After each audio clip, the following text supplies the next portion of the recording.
I have gone out to pitch competitions. Imagine you running a six-figure business and you still have to carve out time to go out to pitch competitions for funding, not because you want to, because let's be real, everybody wants to run their business, but you have to because in order for you to grow, you need outside capital. So it's been hard. It's been difficult. I know that world very well. Welcome to the ReLaunch podcast, and so glad that you are here today because we're going to go into this real category of being authentically you, of being when you're willing to express yourself and know that there are people out there that need to hear it, know that it might even give you your own sense of clarity. And today I have been blessed, literally, to have gotten to know this woman over the last probably like less than 6 months, but what a presence she is. This is Ezinne. Did I say it right? We're almost there. Ezinne. Ezinne. Ezinne. Yes, I think you doubt yourself sometimes, and I think you actually have it. Okay, I know I have it, and it's Ezinne, and it's Iroanya. Iroanya, yes. Iroanya. And I'm going to say this right, Price. I'm so excited because you just got married, and I can say that. This, you know what? Language was never my strong suit. I took Latin for 7 years, so I never had to speak anything. But anyway, I have Ezinne. Yes. Ezinne with me today, and she is a beauty industry expert. She has 13 plus years as a prestigious brands like Lancôme, Dior, and she's now CEO of an incredible company called SKN Muse, M-U-S-E, promoting inclusivity in luxury beauty. Under her leadership, SKN Muse gained recognition from no other than the Beyonce, Issa Rae, Vogue, USA. She has raised almost 300,000. She was in the A16Z 2022 Cultural Genius. This is Andreessen Horowitz. And she also is she uses beauty actually as a tool for financial empowerment. Her company has sponsored 100 plus therapy sessions for kids in actually underserved communities. She champions authentic representation, empowering all, especially Black women. She wants them to embrace beauty as a tool for rest, self-expression, and empowerment. And today it is my pleasure to have Ezinne. Got it. Yeah. Ezinne on the show. Thank you for being here. And again, I have had this, like literally, it's been so wonderful getting to know you, following you. And what we're going to talk about today is a topic near and dear to my own heart.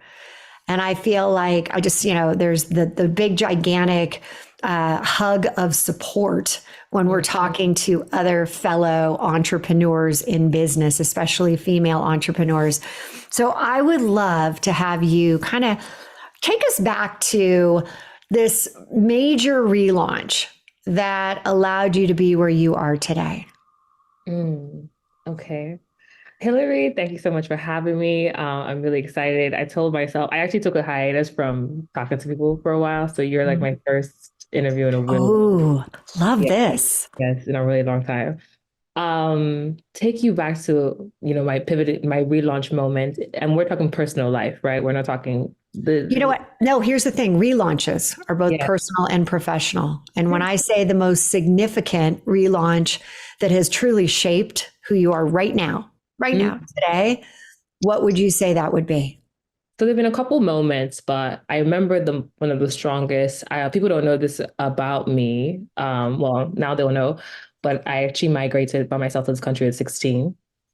So I come here. It's one thing to travel the world with your mother. It's another thing to be by yourself. That is incredible. Yes, it's one thing to be by yourself.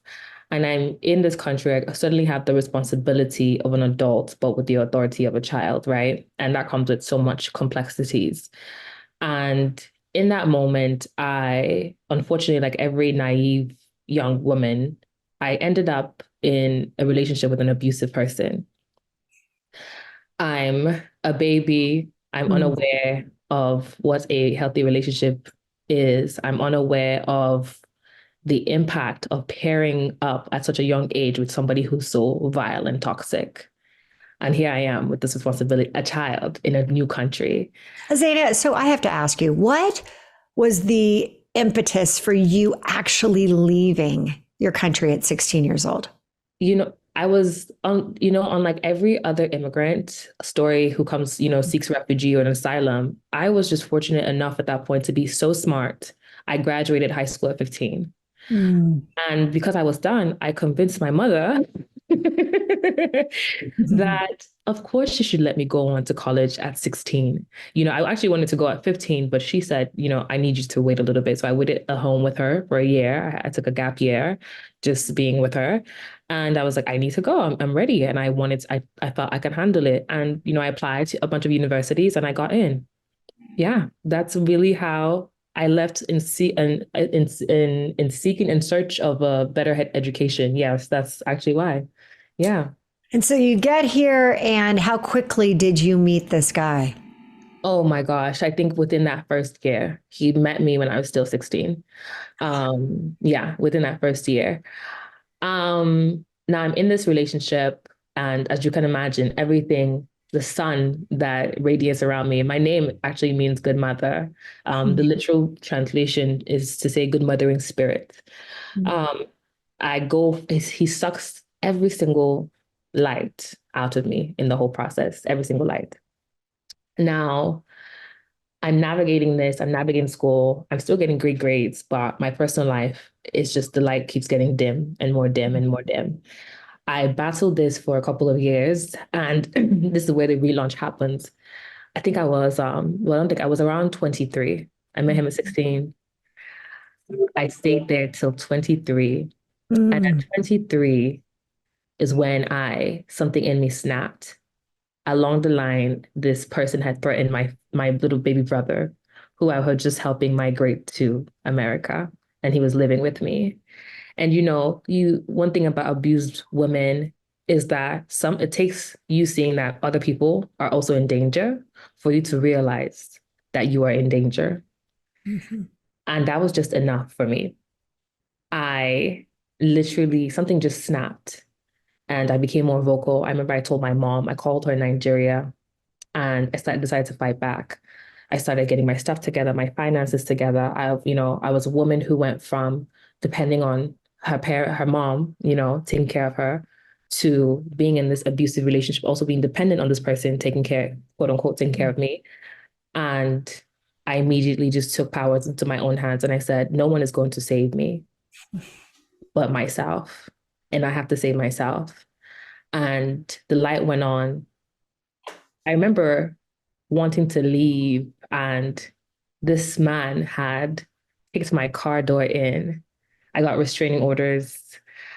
He would be outside stalking, wanting where I am, he actually, I don't know I don't know now, I can be very honest with you. He Yeah, you actually can. followed me one time to another city and broke someone's leg in search of me. Like snap, I watched him snap it into two. It was a very, very dangerous, it's what you see like in the movies. I wouldn't wish that upon my worst enemy. And it took, it's one thing to decide mentally you're going to leave, but when you actually start leaving, I think it's one of the hardest things for women in abused relationships to actually leave because your abuser is fighting tooth and nail and they don't want you to leave. Had you had any form, or was it around you when you were growing up? It wasn't around me, but I never thought the absence of a male figure had such a big impact, but it does because I never learned what a healthy love was from a male figure. I come from a very matriarchal lineage. I was raised by aunties and my mom, raised by strong women. And as a child, you still almost like wonder what it would be like to have a present father. And unfortunately, some of us transfer that energy into random men. So I had never seen it, never experienced it. And here I am. But I do also come from a society of like deep, deep-seated patriarchy and misogyny. And women are also taught, no matter how strong you are, your strength should not overshadow men. Hmm. So when you're taught that, even when you come from a strong line of women and you're now in this relationship, and I remember going to his mom, telling his mother that I was being abused, and she took me to church for deliverance. Jeez, God. I said, crazy. It was, yes, yes. Crazy. Crazy. She took me to church to get delivered. Now, So go ahead. I don't think she meant me harm, but I think that she definitely did not have my best intention compared. She No. protected her son at my expense. Yes. Right. Yes. Right. Mm-hmm. So now you're finally really truly on your own. Mm-hmm. And I read your background to everyone. They heard it. You obviously, how did you go from that place to where you ended up in beauty? So beauty for me has always been an escape. My mother owned a beauty salon when I was a child. I grew up running around there when when I went outside of school, she would let me come and I would be working. I thought I was working. Um, and during those moments of violence, during those moments of sadness, I really found rest and restoration in my beauty routines, like being able to put the music on, being able to put some worship songs on, and just really spend some time with myself. That was when I found solace when I locked that bathroom door. I would be there for an hour. And that was where I really found peace in those moments. People say, I don't know if you've ever heard of people praying in their showers. Like I would be one of those, like with worship music on. Hey, I'm one of those. Just praying in the It's shower. been a lot of times. It's been a long time. I pray in my bath. That's really where my own temple is. And those moments really brought me peace. They brought me peace. I knew that I would not be disturbed. I knew that that hour would just be mine. And it really became So true. It's so beautiful because that's actually where I talk to my mom a lot. I talk to her in the car, but the bathtub is, and she didn't even like baths, but I love them. And so I'm like, I know you don't, but here we are. She used to would come with me on business trips sometimes. And, I'd say, all right, I'm going to go take a bath. And she said, well, then I'm going to bring my cocktail in and I'll just sit and talk to you. I'm like, okay. So it's funny. And I love that. Okay. So you were praying and let me ask you, what were you really praying for? For the longest time, I was praying for God to fix my situation. And the harder I prayed for God to fix my situation, the worse it got, the worse the abuse got. It was like I couldn't understand God. God was telling me, you need to leave. And I was still praying that God would fix this horrible individual that was beyond fixing. Yeah. Praying for myself, for God's deliverance. And as soon as I knew that I was the victim, I started praying for freedom and praying for God. You started to pray for freedom. And you're now out, you're on your own, you're still helping your brother because he's a baby as well. He's 17, he's living with me. And one thing about me, no matter what goes on in my personal life, I always have my professional life together. So right in college, I remember I had an internship. I worked for dealers as well. I became one of the youngest perfumers in Oklahoma. Then this other woman noticed me from Lancôme. She loved the way I spoke to customers and how interested I was. I really, really took it to heart. And she was like, hey, you want to be on Lancôme's team? I started as a makeup artist and I became a national artist. So I was actually traveling. I would travel with the team all over the country and sometimes internationally, just doing events, activations. And then I became what they called me a beauty advisor, but I would fly to different countries, teaching them how to do makeup and skincare for all types of women. I was a one size fits all for each counter. If you were struggling with, numbers, if you're struggling with training, they would send me to your counter to kind of like whip you into shape in a good way, in a gentle way of love. So that became my job. And no one would really know what was going on. For the longest time, people never knew. that I was suffering like this in my personal life, but I was excelling because again, my first love has always been beauty. Mm. Yeah. And I enjoy the way people feel when they have a moment to see themselves in the way that other people see them in a positive light. I enjoy when they're able to realize that they can replicate, the same thing that they might be able to get at the Lancôme counter. I enjoy empowering you. I remember I used to teach older women who were so overwhelmed by skincare routines. And I had this little trick. I would arrange each step in front of them and take a picture on their phone. So when they got home, they knew, by the picture, what step was what step. That's the empowerment aspect. People like to minimize beauty as a vanity metric when indeed it's more than that. We all interact with it every day. And when you feel good, you're a better person. When you feel good, you do good. When you feel good, you think outside of yourself. You're able to be kinder to others. So that's what it means to me. I think it's also transformative, right? There's a transformation that happens. I remember I would go from a boardroom to a date when I was single, and I would put on lip gloss. And that was my transformation as I was going in the car, so that I didn't come in as hot can be, like, so I just came from this meeting, and no guy would ever want me at that stage. And it did. It was a reminder that put on your feminine side, be me.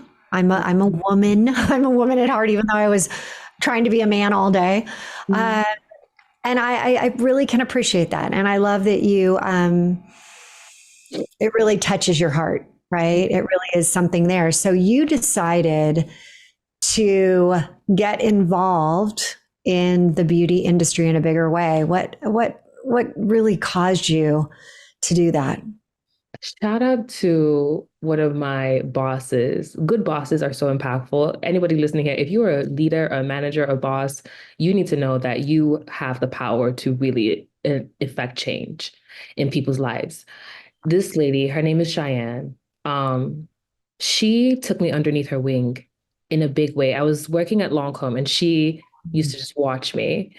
And she used to work at Lancôme for a brief moment. We never worked directly under each other, but I think I don't think she was my boss's boss, but she loved me in every way. And she would always mentor me and take care of me and just, have coffee dates with me. And then when she was going to Dior, she was like, hey, I'm going to leave and I'm taking you with me. Do you want to come? There's a business manager position open for you. I'm like, what? Business manager? She's like, I believe in you. You can do this. I will be with you every step of the way. Let's go. It's better. I mean, it was better pay, but still, it was scary. And I said, okay. And I became a business manager for Dior with her under her tutelage. She mentored and coached me like her life depended on it. She took her time out, spent times with me on the phone as I was strategizing about the team and how to grow sales and revenue and, this district. And that was when I really saw myself like, okay, you're more than just the tool, but you can really manage. You can really be a businesswoman. You can really get financial freedom in this space. And I took it so seriously. I enjoyed it because just like how she was so impactful for my life, I also wanted to be impactful to other people's lives as well. And I said, oh, I've been given a responsibility. I have to make it fly. In that role, I noticed that Dior brides would come in and a lot of times they would never, they wouldn't interact with the skincare or the cosmetics or the fragrances. They would just get their bridals and go. And I thought, we're missing a little gap here. How about we merge it all and give the Dior bride an experience? So now I built out this program where not only are you coming for your bridal, but you're also coming, you have a one-stop shop. You get fitted for fragrances for your day. You get your makeup look done. You don't have to, choose it, but you have the option of it. You get your skincare routine. We would customize this 3-month skincare prep routine for you on leading up to your wedding day. And it actually ended up increasing our revenue by 30%. Good for you. Yes. Now, it was such a successful program. Obviously, people loved it. They recognized me, Yeah. but I got praises. But it really was Cheyenne believing in me so much, fiercely, that I started believing in myself and I decided to start dreaming fearlessly in this space. And, long story short, I did that for a couple of years. And then after that, left for a couple of months and I launched SKN Muse. And yeah. So tell us about this fierce like desire to create a beauty product that you didn't see on the shelves. And SKN Muse was born. Why was that? I remember traveling one time going through TSA and they had thrown away my homemade body butter mixture. And I was so pissed. I was so pissed. I was like, oh my God. Oh, Like, you guys don't understand. I have to get the shade from West Africa. I have to get this. I have to go through this back alley to get this type of vitamin. I was like a nerd. I used to be in my kitchen just mixing up all types of body care because at that time, the luxury space didn't have products like this. Things that, had ingredients that were familiar to multicultural women. So I was so pissed and they threw it away. And I'm sitting on the plane with my group of colleagues or co-workers, and they don't have this annoyance going on because they know that even if they went to the hotel, personally, I don't think the hotel lotion is lotion, but some people can use the hotel lotion. I cannot. I'm already pissed because I know I'm going to land and I'm going to have to find a store. I'm just annoyed at the whole thing. Mm-hmm. And the idea comes in and I literally say to myself, if I, who have been working in beauty all her life, if I'm dealing with this, how many other people are dealing with this? And the nerd in me, I just start researching like a crazy person. I mean, I'm on the computer, I'm researching data, I'm researching numbers, I'm researching trends. We actually surveyed 100 multicultural women in 2019 with the formula and got feedback. And I realized this is not a me issue. And I found out that even though, especially Black women spend $8 billion every year on beauty, that's twice as much as everybody else. Formulation is all. Wait. Black women spend more than twice Caucasian or any of the other, any nationality. They really do. Yes. No way. Yes. 8 billion. I feel like I spend a boatload on that. But when you think about it, like culture for us, like beauty for us is culture, even down to your hair, nail sets right now, some people are paying $250. It's crazy. Yeah. Yeah. So when I found those numbers, I was like, this is insane. Why is the beauty market is missing a big piece? Like, this is insane. So I go to work, I start crunching, the numbers. My now husband has a background in fashion and branding. I'm a great businesswoman. I love beauty, but I have no branding experience. And I tell him my idea and he's like, okay, you do what you need to do. Yeah. And this is how, we birthed this beautiful business. I started with body care intentionally because, when you go back to those times where I found solace, it was through body care. It was through the baths. It was through the time with my body. I always say SKN Muse is a premium beauty brand for your soul's vessel. That's what I want in this company. That's what I'm building with this company. Yeah. Brand for your vessel. A moment for you to take a pause and check in with yourself. And we never look back. You're speaking my love language right now. You know that. And I had the privilege and the pleasure to get your products. And I mean, it is a luxurious moment. It is one of those that you're like, oh, I've arrived. So, okay, but I do want to tap into, you started this what year? I started this company in 2020. We launched. Okay. We launched June 2020 in we're Pandy baby. Okay. Yeah, I was going to say. So let's talk about the journey of starting an entrepreneurial venture where it's your first and you're hit with the pandemic, and how have you been able to keep it going? You said 18, so you've been going for a while now in a very challenging, uniquely different environment. I remember, we did a soft launch. We did a soft light test out in the market in November 2019, and we made this big strategy. We had marketing goals, all these things. And then 2020 comes and it's like, oh, whoa, you can't even get into the store. And that was when the Holy Spirit said, lean into your other strengths, be consistent, don't stop. I wanted to say, okay, we'll just wait till the pandemic is over and then we'll pick up. And the Holy Spirit was like, no, you have time, lean into your strengths. I leaned into my strengths. And one of our strengths was the visuals, because you think about beauty, people like to smell, touch, feel. But if people can smell, touch, or feel, what can you do? They can see. They can see. Everybody was on their phones. Everybody was, on the internet. Everybody was online. They can see. And we leaned into that heavily. This beautiful baby, which is our MVP product, the Divine Body Oil, we started taking really visually. Yeah. And for those that are just looking or listening to this, they can't see it. Big bottle behind her. Beautiful. It looks very elegant. Beautiful. And so you share with us what that is. This is our MVP product. It's called the Divine Body Oil. It's a fast absorbing, people like to call it a dry oil because it doesn't leave that greasy feeling on you, but it gives you the best glow. It has only 5 ingredients, so it's a clean beauty product. It has a beautiful smell called Egyptian honey in there, so it wafts after you and it layers perfectly with any fragrance that you find in the market. So that's what that is. This beautiful baby, we started taking really visually pleasing, aesthetically pictures with it, and it got noticed by Beyonce. No, that's how it was. That was going to be my next question here. So she saw it in a publication. Where did she see it? How did it happen? Shout out to, at the time, one of her stylists was Zarina Akers. I always tell beauty brands, like, it's great to chase the celebrities, but you need to chase the stylists. The stylists are the ones. Her stylist had interacted with our product. Now, I can't confirm if she bought or she just interacted online, but she was aware of the product.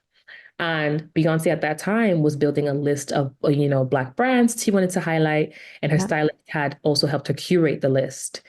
Because of the stylist, she brings it to Beyonce. The stylist is helping her curate the list. And Beyonce releases this list of brands that she loves that are owned by Black people. So great. You cannot imagine. I remember I was sitting in my apartment in Inglewood eating oxtails. It was Juneteenth. And eating oxtails. I remember it. Like, I remember I was going, I do this thing with my husband where we go like restaurant hopping. I love food. So it's one of my favorite day activities. He takes me like 4 restaurants in a day. So this is like, instead of a progressive dinner where you go to, one person's house for the salad and then the dinner and the dessert. What are you doing? You're going to all these. Are you eating at every single one? Like, we might pick like a specialty dish here. You would go pick like special dishes each restaurant. It's a whole thing. I need to actually record a TikTok about it because it's my favorite date. Honestly, it's one of my favorite dates he does with me.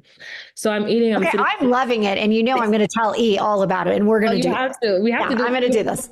Yes, it's the best date. So and when I come to LA, we're going to do it. Because this is totally what I love too. I love that. Like having one little thing here, one little thing there. This is just so great.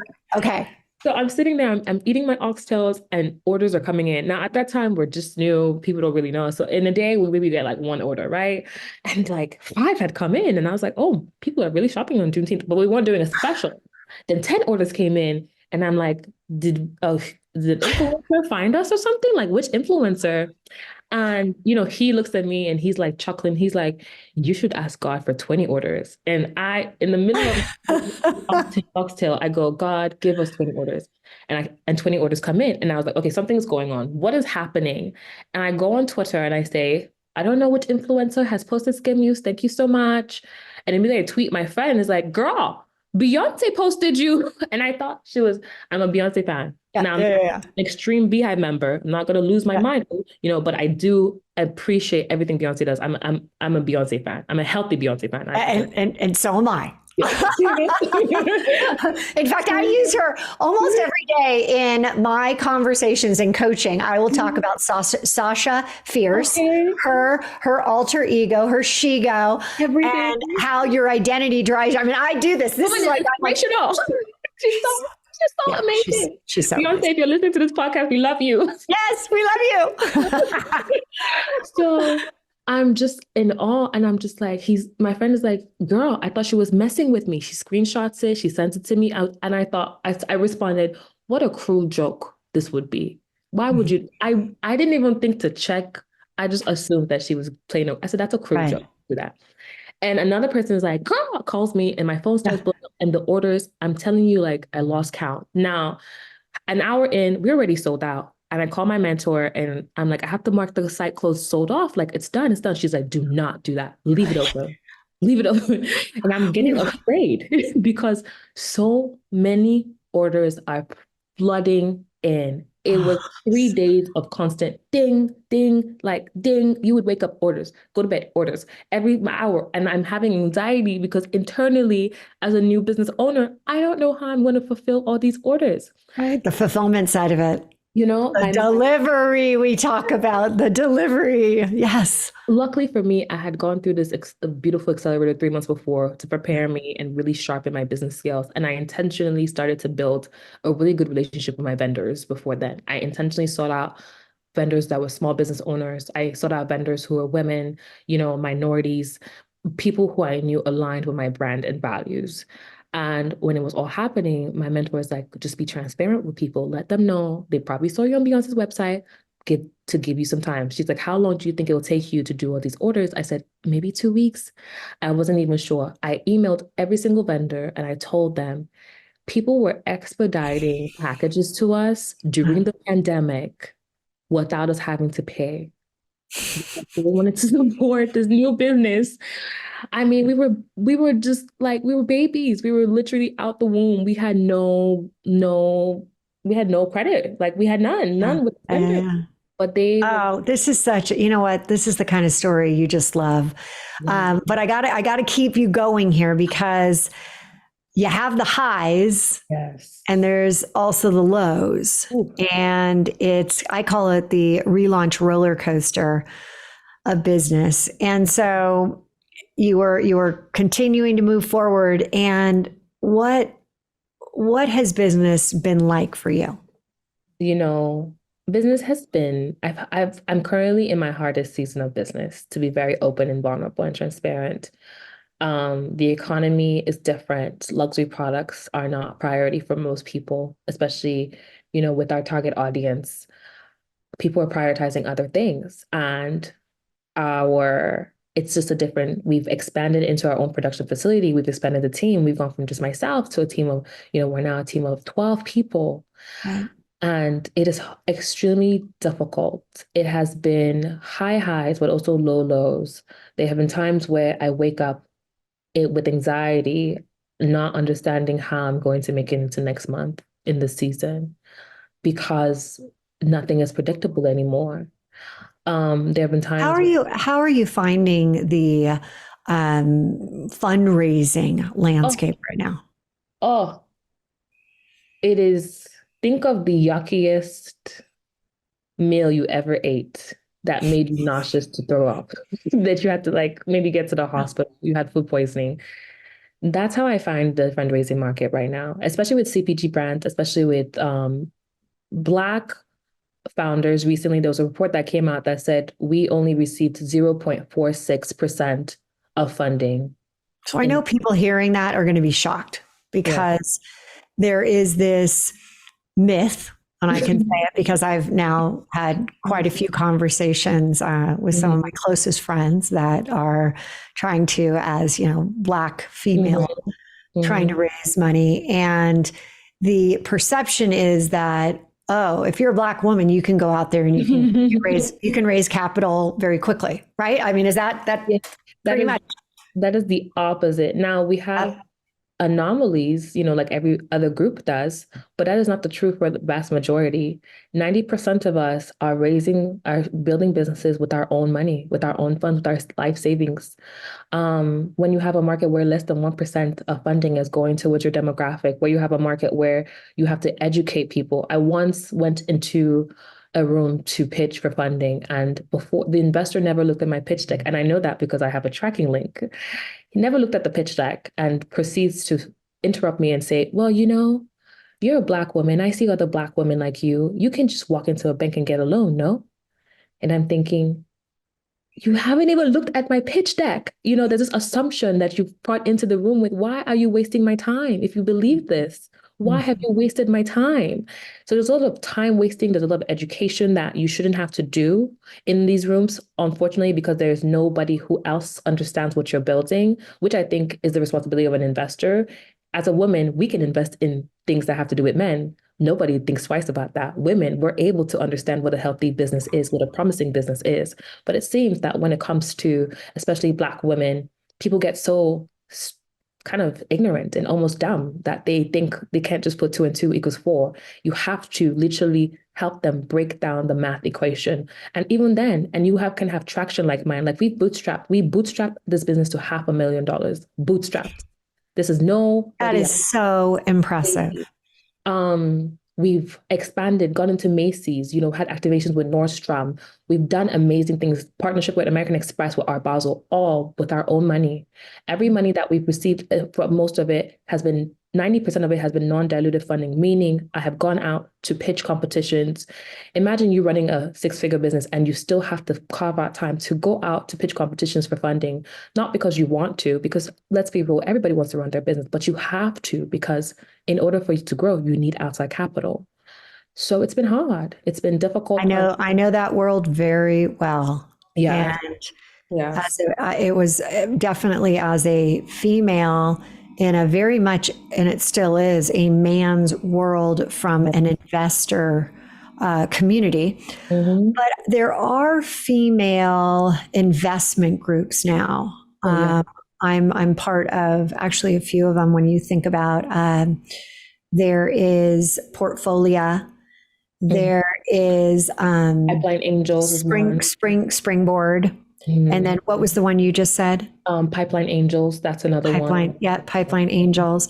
And how are you finding those types of groups? Because I know that there's some pros and cons to those types of female groups as well. What are you finding? I think that I love them. I'm actually in a due diligence process with one of those groups that we just talked about. I love them because I'm very intentional about who I get in bed with for money. I think it's unfortunate because women. I'm glad you said for money, as we've already discussed, you just got married. Okay, good. But I think that there's not enough. We've had to intentionally make these groups because we know that it's a necessity. It's not a girls' project. It's not this fruit project that not somebody came together, put together. It's a necessity because women really need these groups.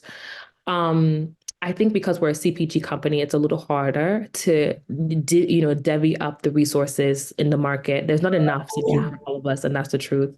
But I absolutely, absolutely appreciate the fact that I have an opportunity to be in the room with these groups. For example, when I pitched to one of these angel investor networks, this current one that I pitched, in 15 minutes as I was pitching, the women were buying. And I made $1,500 in pitching in 15 minutes. That is so terrific. Yes. And that's the power of this network, these networks, that they can think of you so much with little education. 15 minutes, I just spoke to them about the company. Yeah. And 15 minutes, they spent $1,500. Okay, but I have to say, $1,500 isn't going to get you where you need to go. In fact, even a few more zeros isn't going to get you where you want to go.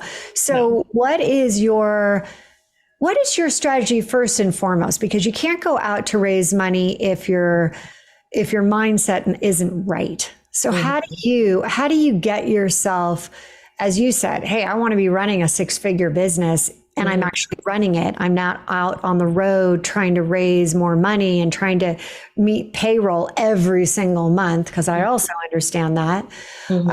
And living kind of paycheck by paycheck or investment dollar to paycheck, as it sometimes is. So how do you get yourself into that mindset of prosperity versus scarcity? I look at myself as a vessel for my community and change. That's the first thing. I always remember before God blessed me with this business, I would always pray, God bless me so much that I become a resource for my community. And when I'm getting ready for, to tackle this on or go for fundraising or really get myself in my mindset, I think about every single person on my payroll and how, my assistant has a 2-year-old. I think about how our community manager deserves a raise. I think about how our head of partnerships has sacrificed. I think about my partner, how much he has sacrificed for me. And not because I'm not worthy of these sacrifices. I'm worthy of them. I deserve every help that has come my way. But because to whom much is given, much is expected of myself, I know that I'm capable of doing so much more when all the puzzle pieces hit. I know that I have the capacity to show people that work environments can be loving and warm and you can still get things done. I know that I have the capacity to reintroduce people to what beauty is outside of just being a vanity metric. So those are the things that keep me going. And also, my God, I'm a believer in the power of the Holy Spirit. I don't go anywhere without God. So once I have that, I feel confident and I know that whatever will be, will be. And as far as I'm in God's will, that's all that matters. God, Isn't there a song, Que sera, sera? Right? Yeah. And I'm hearing that right now. And I think that it is your attitude, and you really have an attitude of gratitude. You're such a beautiful, beautiful person.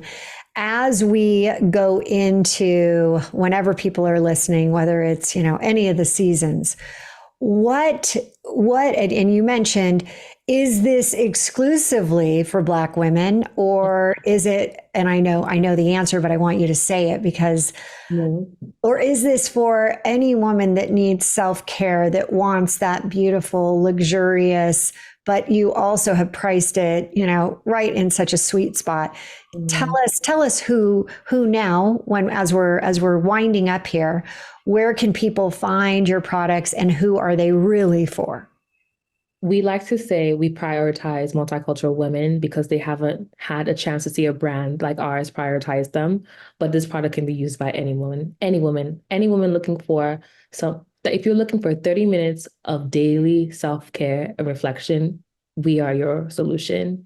What that means is you can use our products to carve out 30 minutes a day for just your selfish time. We are your solution.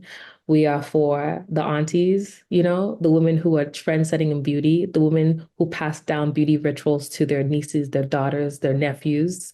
We are for the women who make purchase and buying decisions for personal care in their family homes. That's who we're for. The people who need somebody else to take care of them. That's who we're for. Our strategy right now is focused in the hospitality space. So you might not find us in Sephora, but you can find us in Macy's. You can find us online at skinmuse.com, just like you spelled earlier, SKNMUSE. You can find us in store at 13 Loon. And if you go on our website, if you actually look up locations, we actually stock most of our wholesalers and most of our retailers are owned by women. So I'm very proud of that. So yes, that's where you can find us. Let me ask you as a final question, because I have once asked you before. Black women, their skin is gorgeous. Yes. I mean, you age so gracefully. Oh, well. I mean, can I ask, is the fountain of youth in your jar? What is it? What is it about your skin? Please pass it on to this white woman who burned her skin too much when she was a young girl, ended up getting melanoma. And there's only, I got it 20 years ago. There's only one advantage that I have really seen with getting melanoma when I was about 30 years old. And that is it kept me out of the sun. It made me wear sunblock. I swear I would look like 100-year-old woman right now if it didn't happen. So you're right. There's always that, the blessing in disguise. Yes. It's happening not to me, but for me. But if you want to know, what is it about Black women's skin that does allow you to gracefully age? Hilary, we're going to have to find another episode for that. But a simple, Done. I want you back on. Everyone is going to cringe when I give you this answer. They're going to be like, no, that's not what we wanted to hear. We want to hear more. But the honest, simple truth is sisterhood. There's a way Black women practice beauty that I cannot explain. But I've never really... I can't speak for others, but I can only speak from my experience. There's something in the way we interact with sisterhood and beauty that honestly we need a documentary on, because everybody can learn from it. And I'll Well, stop there. I've got another opportunity for you that we will talk about. Okay. There's a new show that I am hosting with a beautiful, beautiful, from the outside to the inside soul, beautiful Black woman. And she laughs at me and says, Hilary, God gave you white skin, but you are a Black woman. But there is an opportunity, and I will mention this when we get off, because I do think you should have a documentary around this and this whole journey that you've been on. So again, Skin SKN Muse MUSE.com. We will have a gift code that you are so kindly ReLaunch 20. Yes, it's going to be ReLaunch 20, and it'll be active in time when this podcast releases. Yeah. So ReLaunch 20 gets you a discount, 20% off of the products. Please go visit. I love them. You will love them. And, again, thank you. And I'm going to do it again. I'm not afraid of anything. You got this. You got this. Ezinne. You're Ezinne. Ezinne. I swear to God, I don't know what it is about language and hearing. I love music. Okay, Ezinne. Yes. Can I make you feel better? I still don't know how to pronounce your last name, Hilary. That's okay. This morning, someone butchered it, and I told him three times what my name was. It's DeCesare, and I said like the Caesar salad. That's right. I never. And the guy still. DeCesare. I'm like, I couldn't even bear to, but at least you're like, hey, you're schooling me and I love it. Thank you. And so Mrs. Price. Yes. You are not only beautiful, but you got the brain power. I'm excited to see where your business comes. And again, I would love to have you back so we can talk more about actually your future success that I'm already seeing. Thank you. Thank you so much. Amen. I appreciate the time here. And I know you have to go, but absolutely. This was wonderful. You take care. Thanks again. Bye. If you like this video and want to get more like it, head over here.